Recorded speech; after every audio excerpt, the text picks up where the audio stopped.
All right, hello internet. So today is International Hyser Day, according to me as of now.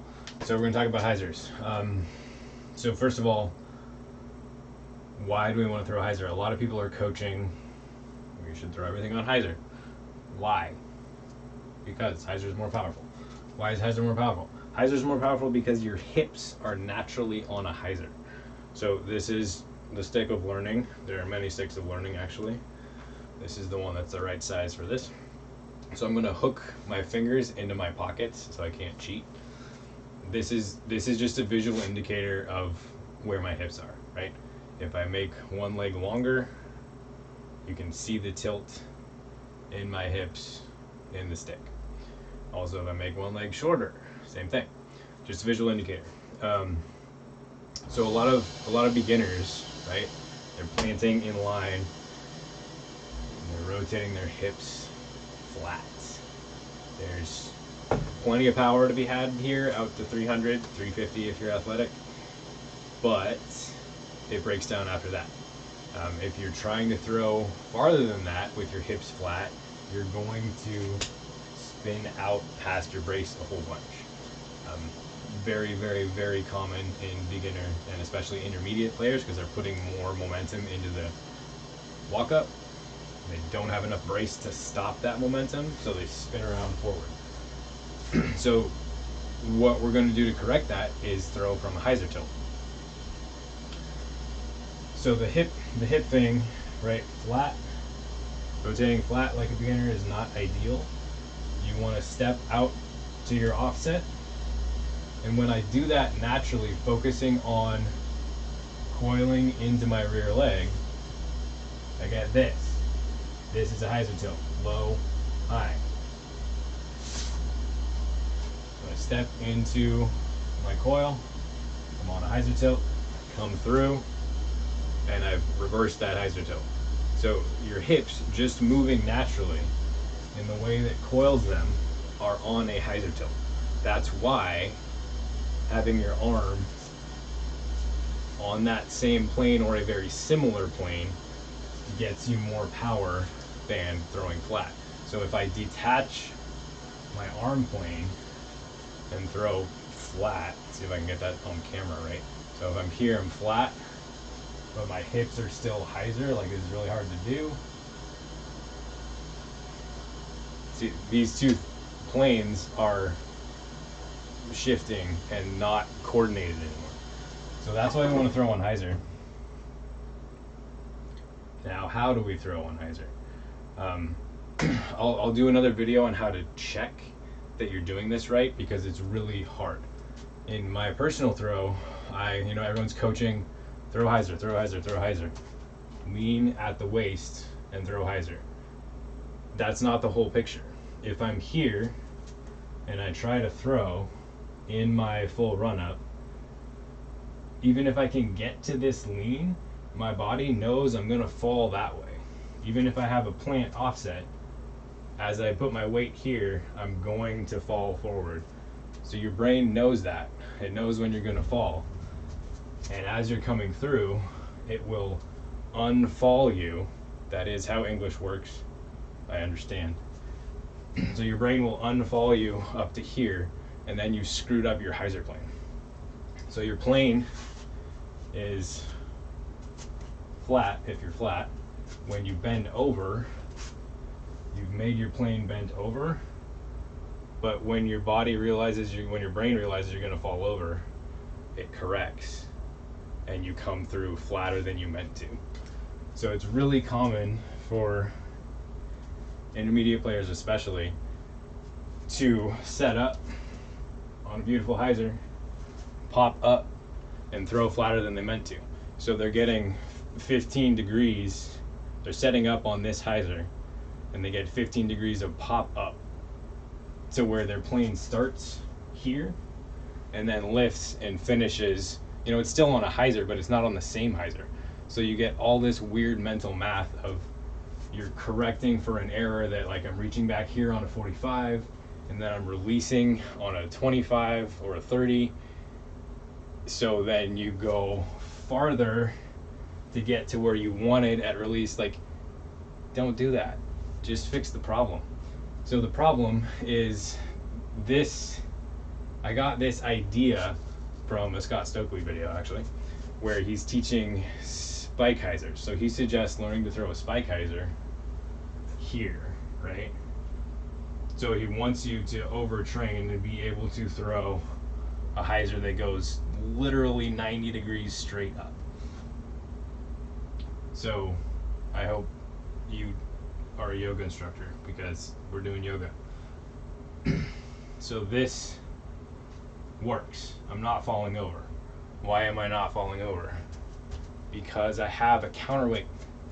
This guy. They tried to teach us this. Loopghosts tried. Seabass tried. This concept is in their videos. They did not take a hammer, smash you in the face, and say you need a counterweight to throw Hyser. Your leg has to be that counterweight. Your leg has to go behind your brace. Look at all of Loopghost's one leg stuff. It's there. His leg stays there. Look at any pro throwing on a strong Hyser that stays on a Hyser. Albert Tam, really good at it. There's a really good video of him throwing 500 feet uphill where he has a very distinct poke in the back. Gibson does it. Gibson is a little more subtle. There's another video where Ken Climo demos it and does a big old scoop. He doesn't actually throw like that, but I was talking with Seabass, and Seabass thinks that as long as he has enough internal rotation of the rear leg, it's doing the same thing. So I'm suggesting that we get there by having that rear leg be a counterweight.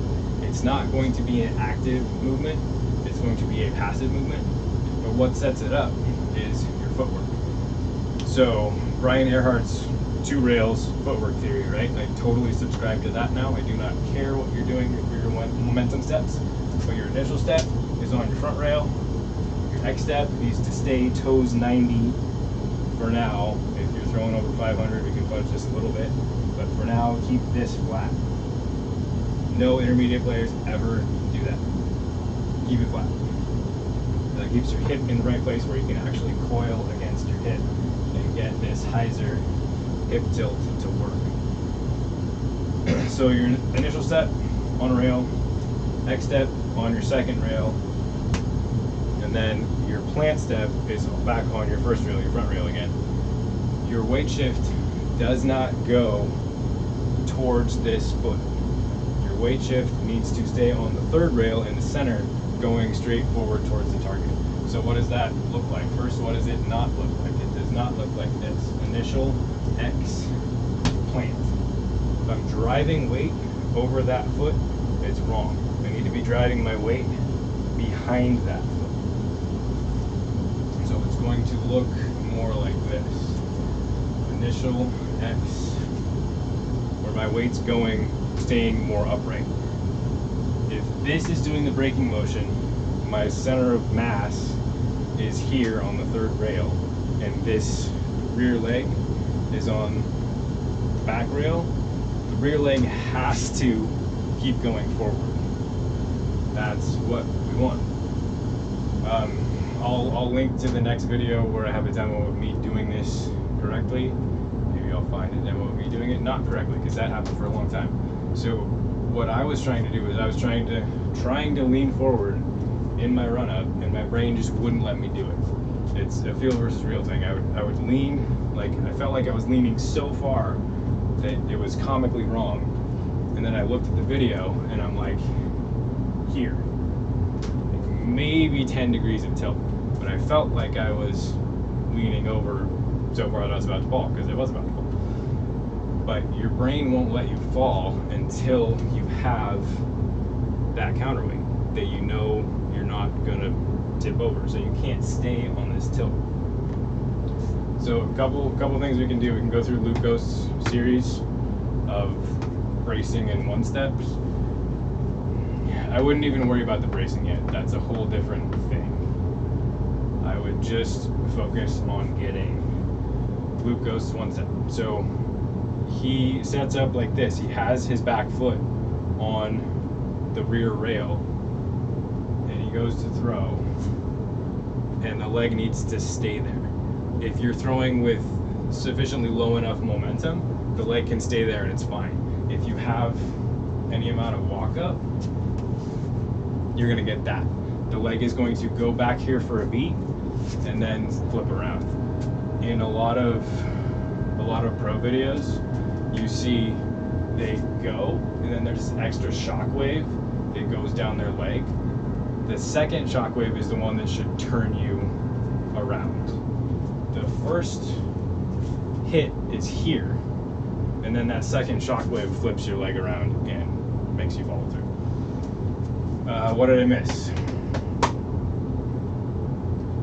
I think that's kind of everything. A little bit rambly, as usual.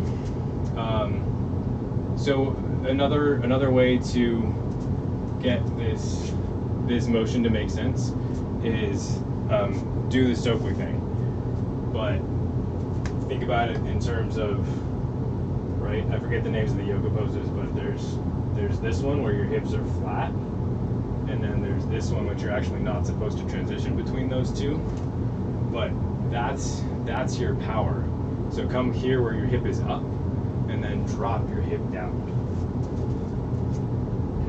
So I'm here, my hips are flat, I lift my left hip up as I reach back. Swim move is in, I'm going to drop my hips forward. That's your power source. Doing it balanced in the T-pose like that is exactly the same as doing it here. So hopefully that clears that up a little bit. Ask questions if it doesn't make sense. And I'll get the video of how to check that you are doing this correctly on video up as soon as possible.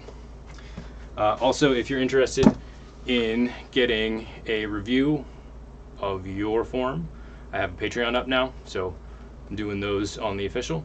So get in touch if you're interested.